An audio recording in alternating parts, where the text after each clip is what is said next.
네, 헌법재판소 선고기일 발표가 다음 주나 그 이후로 미뤄질 가능성이 커졌죠. 헌법재판소엔 탄핵 인용과 기각, 각하를 각각 요구하는 탄원서가 200만 건이 넘게 제출됐다고 하는데요. 이 선거 일정 전망 등 관련 내용에 대해서 양지민 변호사와 함께 얘기 나눠보겠습니다. 어서 오세요. 안녕하세요. 네, 기다림의 시간이 길어지고 있는 상황인데 어쨌든 지금 준비 상황이나 이런 것 때문에 2, 3일 전에는 보통 고지를 하기 때문에 이번 주는 사실상 어려워진 거잖아요. 그렇습니다. 이번 주에 선고 가능성은 희박하다라고 볼 수가 있겠습니다. 기습적으로 이렇게 당일에 오늘 선고하겠다라고 밝힐 수도 있다라는 일각의 시각도 있기는 하지만 지금 윤 대통령에 대한 탄핵 심판의 경우에는 적어도 2, 3일 전에는 고지를 해야만 경찰이라든지 아니면 주변의 상인이라든지 학교, 휴교를 내릴지 이런 것들을 다 결정을 할 수가 있거든요. 그런 것들을 고려하면 적어도 당사자에게 이틀 전에는 이러한 선고 통지가 갈 것이다라고 예상을 해볼 수가 있겠고요. 그러면 이제 이번 주에 선고 가능성은 낮아지게 되는 것입니다. 만약에 금요일에 다음 주 언제 선고하겠다라고 발표를 할 수는 있겠습니다. 하지만 이 역시도 전적으로 헌재 재판관들의 재량 사항이다라고 보이고요. 일반적으로 헌재가 꼭 그런 건 아니지만 과거에 노무현 전 대통령이라든지 박근혜 전 대통령의 경우에 금요일에 선고를 한 전례를 비추어 봤을 때에는 주 후반부가 좀 유력하지 않을까라는 이야기도 나오고요. 일단은 선고일이 언제로 지정되든지 한 이틀 전에는 언론이라든지 외부의 공보관을 통해서 기일 지정에 대한 그런 통지가 있을 것으로 보입니다. 네, 과거 사례를 이제 비교해 봤을 때 윤 대통령 그 선거 일정이 계속 좀 미뤄지고 있는데 다음 주 수요일에 이제 이재명 민주당 대표의 선거법 위반 관련한 2심 선고 그 결과가 나오지 않습니까? 그러면 그 다음 주 수요일을 넘어서 결과가 나올 수도 있을까요? 그러니까 헌재 재판관들이 언제로 선고 기일을 지정할지에 대해서 물론 사회적에 미칠 파장이라든지 이런 것들을 다양하게 고려하긴 하지만 그럼에도 불구하고 이재명 대표의 선고일을 기준점으로 삼을 가능성은 낮아 보입니다. 원칙적으로 별도의 재판이고 재판 외적인 사항입니다. 그렇기 때문에 이재명 대표의 선고일이라든지 이런 것들을 고려해서 그 전후 내지는 당일에 맞춰서 선고하겠다라고 이렇게 기준점으로 삼게 될 가능성은 일단은 낮아 보이고요. 다만 심리가 이제 오래 걸리다 보니까 지금까지 늦어진 것이고 공교롭게도 이재명 대표에 대한 이 항소심 선고가 이 주가 겹칠 수 있는 가능성이 있다 보니까 이 부분에 날도 대한 겹치는 게 아니냐 이런 그렇죠. 얘기까지 나옵니다. 그런 이야기가 나오고 있는 것인데요. 왜냐하면 지금 윤 대통령의 선고가 월요일이라든지 화요일에 선고를 하려면 이번 주 그러니까 금요일에는 선고 기일 지정이 돼야 되고 그렇기 때문에 한 수요일부터 금요일까지 주 후반부를 예상을 하다 보니까 거기에 딱 걸리는 게 이제 이재명 대표의 항소심 선고일인 것입니다. 그렇기 때문에 혹시나 겹치지 않을까라는 생각을 하게 되실 수가 있는데요. 원칙적으로 현재 재판관들이 그런 이재명 대표의 선고 일자까지 고려해서 선고기일을 지정하지는 않을 것으로 보입니다. 지금 결과를 놓고 정치권에서 다양한 추측들만 지금 난무하는 그런 상황입니다. 여러 가지 시나리오가 가능하기 때문에 어떻게 돼야 그 시나리오가 나오는지 좀 보면 먼저 인용은 6명 이상이 확보되면 이제 인용이 되는 거고 지금 여당 측에서는 각하 시나리오도 지금 전망이 나오고 있는데 각하가 되려면 몇 명이 각하 의견을 내야 되는 건가요? 각하가 되려면 일단은 과반수가 되어야 됩니다. 그러니까 헌재 완전체를 우리가 생각을 해보면 9명이잖아요. 그러면 9명 중에 5명이 각하 의견을 내면 각하로 결정문을 낼 수가 있는 것입니다. 그런데 지금은 8명인 상황이에요. 그러면 이런 경우에는 과연 4명으로 봐야 될지 5명으로 봐야 될지 의문이 생길 수가 있는데요. 2021년에 헌재가 결정례로서 8명의 재판관이 이러한 심의를 하는 경우에는 4명이 각하 의견을 내게 되면 우리가 각하 결정문을 내는 것이다라는 결정례가 있습니다. 그렇기 때문에 이번에도 윤 대통령의 탄핵 심판에 관여를 한 재판관이 8명이기 때문에 만약에 4명이 인용 의견, 4명이 각하 의견을 내게 되면 각하 결정문이 나올 수 있는 것이고요. 다만 만약에 각하가 4명이 되지 않는 그러니까 인용은 4명인데 기각 2명, 각하 2명일 수 있습니다.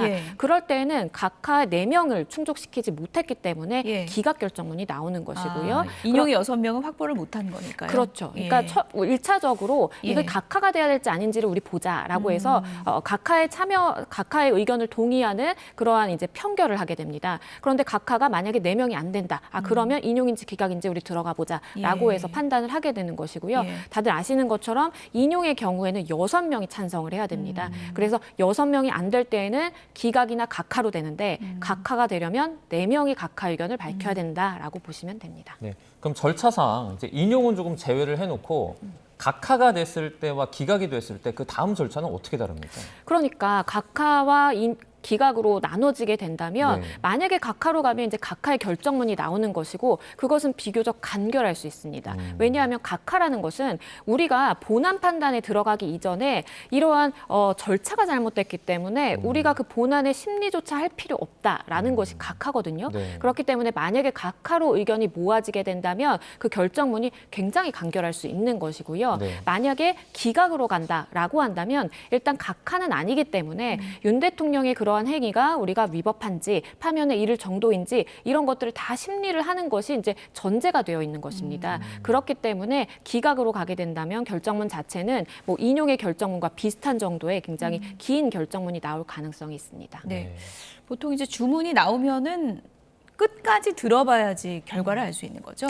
그러니까 이것도 전원일치인지 아닌지에 따라서 좀 달라질 수가 있습니다. 네. 과거에 박근혜 전 대통령의 경우에는 전원일치였기 때문에 이유를 쭉 설시하고 마지막에 파면한다라고 밝혔고요. 그런데 이게 의견이 나뉘는 경우가 있을 수 있어요. 예. 누구는 인용, 누구는 뭐 기각 이렇게 나눠지게 된다면 처음에 두 괄식으로 해서 파면한다 내지는 파면하지 않는다, 그러니까 기각한다라는 것을 밝히고 그 이유를 차근차근히 설시하게 되거든요. 그렇기 때문에 선고 당일에 현재 재판관들이 어떻게 읽어 나가느냐에 따라서 우리가 만장일치, 전원일치인지 아닌지를 판단해 볼 수 있는 그 가늠의 기준이 된다라고 이야기합니다. 네, 지금 일각에서는 심리가 길어지는 이유 중에 하나가 그러니까 이견이 너무 있어서 이걸 만장일치로 좀 의견을 모으려고 한다라는 제가 내부 사정을 모르기 때문에 추측이 있는데 이건 좀 근거가 있는 말입니까? 개인적으로 생각을 했을 때에는 물론 다양한 설들이 있습니다. 뭐 절차적인 하자가 있기 때문에 그러니까 국회 정족수 판단을 함에 있어서 우리가 네. 중간에 내란죄라는 혐의를 뺐기 때문에 그런 뭐 절차적인 문제가 있어서다. 아니면 세부적으로 인용이라든지 기각의 의견은 어느 정도 합치가 됐지만 쟁점 검토가 안 끝났다. 그리고 말씀해주신 것처럼 전원일치 결정을 내려야만 뭐 사회적으로 미칠 파장이 좀 잦아들 수가 있기 때문에 네. 그렇게 일치된 목소리를 내기 위해서 조율하느라 뭐 시간이 걸리는 것이다. 다양한 이제 이야기들이 있는데요. 개인적으로 생각했을 때에는 헌재 재판관들이 전원일치의 의견을 모으기 위해 노력할 가능성은 조금 낮아 보입니다. 네. 왜냐하면 각자가 독립된 헌법 기관으로서 예. 각자의 판단에 따라서 의견을 내는 것이지 이것이 애매모호한 그런 상황이라면 만장일치로 좀 우리가 의견을 모아보자라고 할 수도 있겠지만 만약에 기각이나 아니면 인용으로 의견이 갈라지는 그런 상황이라면 이것을 뒤집기에는 인정돼야 되는 증거 부분의 판단이라든지 사실관계 판단이 굉장히 그 거리가 좀 있거든요. 예. 그렇기 때문에 의견을 완전히 뒤집어서 한쪽으로 좀 몰기는 쉽지 않을 수가 있겠고요. 다만 이 윤 대통령이 굉장히 좀 치열하게 첨예하게 다툼을 해온 만큼 그 부분에 대해서 세부적으로 판단돼야 되는 쟁점들이 좀 많다라고 보입니다. 그렇기 때문에 법적인 쟁점은 간명하지만 다투는 사실관계가 다양하기 때문에 그러한 부분에 대해서 의견을 좀 모아가는 그러한 절차상의 시간이 걸리는 것 아닌가 싶습니다. 어떤 결과가 나오든 지금 양측 지지층이 상당히 좀 감정적으로 격앙돼 있는 그런 상황이기 때문에 물리적 충돌도 좀 우려되는 상황이고요. 오늘 경찰이 헌법재판소 앞에 시위대 50여 명을 강제 해산했다고 하는데 이게 현행법상으로는 어떻게 봐야 됩니까? 일단 집시법에 따르면 예. 국회라든지 법원, 뭐 헌법재판소도 마찬가지입니다.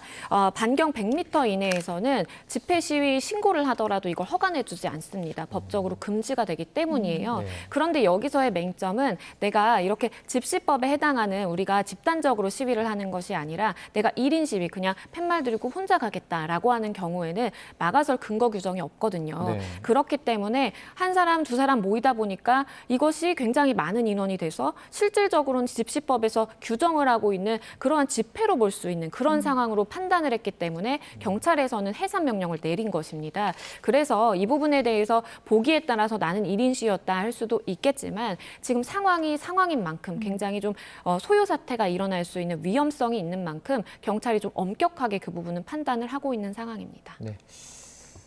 저희가 다음 주제로 그러니까 조지호 경찰청장, 김봉식 전 서울경찰청장 관련된 오늘 첫 공판이 열리기도 했는데 이 내용도 좀 알아보도록 하겠습니다. 오늘 열린 공판은 이제 경찰 수뇌부들이 관련이 되어 있는데 어떤 것이 좀 핵심이었을까요? 일단 조지호 경찰청장도 그렇고 김봉식 서울청장도 그렇고 계엄 당일에 윤 대통령으로부터 지시를 받아서 경찰 인력을 국회 봉쇄라든지 아니면 체포조를 투입하는데 이제 인원을 가동했다라는 혐의를 받고 있는 것이고요. 네. 그렇기 때문에 내란죄 이제 중요 임무 종사의 혐의를 받고 있는 상황입니다. 이미 이제 수사는 다 종료가 됐고 지금 재판 단계에 접어들어서 첫 번째 기일이 열린 것이고요. 수사기관에서 어떤 진술을 했는지는 탄핵 심판에서 이미 일부 공개가 된 바 있습니다. 네. 그렇기 때문에 조지호 청장이나 김봉식 청장이 어디까지 본인의 혐의를 인정할지 그리고 수사기관에서는 사실상 윤 대통령으로부터 뭐 들은 내용이나 이런 것들을 다 진술을 했다라고 알려지고 있는데 그 부분에 대해서도 증거 능력에 대해서 인정을 할지 아닐지에 대한 쟁점이 남아 있습니다. 네.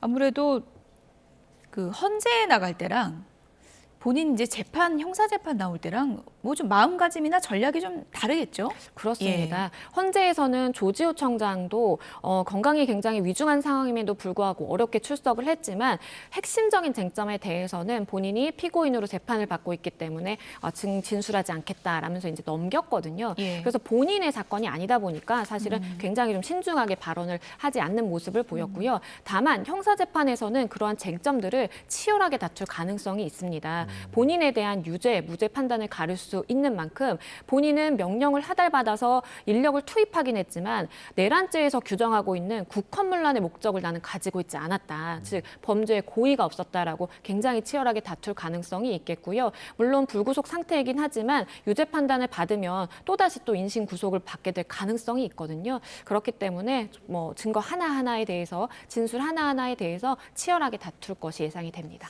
오늘 공판에서 나오는 얘기들이 이제 내란 혐의 관련된 예를 들어서 뭐 윤석열 대통령 형사재판이라든지 그곳에도 영향을 미치게 됩니까? 영향을 미칠 수 있습니다. 왜냐하면 지금 같은 재판부에서 판단하고 있습니다. 네. 형사합의 25부에서 판단을 하는 것이기 때문에 판사가 물론 병합이 된 상황은 아니지만 이 부분에 대해서 증거 조사를 했는데 굉장히 좀 유리한 어떠한 중요한 증거가 있다라고 판단이 된다면 직권으로도 이 부분에 대해서 증거 신청을 요청을 한다라든지 할 수가 있기 때문에 윤 대통령의 그러한 형사재판에도 굉장히 중요한 여러 발언들이 나올 수가 있겠고요. 그렇기 때문에 윤 대통령 측에서도 병합된 건 아니지만 관계 당사자들에 대한 재판이 어떻게 진행되는지 어떤 증거 조사가 이루어지고 있는지에 대해서 굉장히 촉각을 기울일 것으로 보입니다. 네.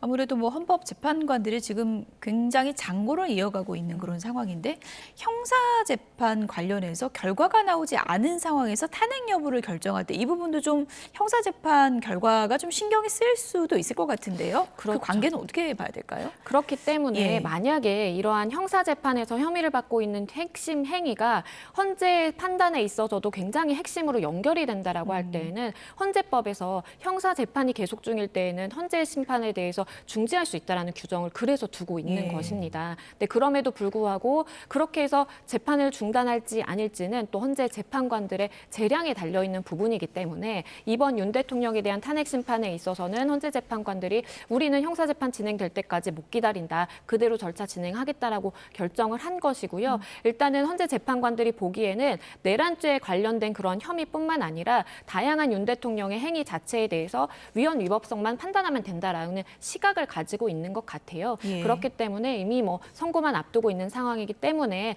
이러한 형사재판의 경우에도 고려 대상이 될 수는 있겠지만 재판관들이 이미 절차적으로 좀 정리는 했다라고 보입니다. 네, 알겠습니다. 오늘 여기까지 듣도록 하겠습니다. 양지민 변호사와 함께했습니다. 고맙습니다. 고맙습니다. 감사합니다.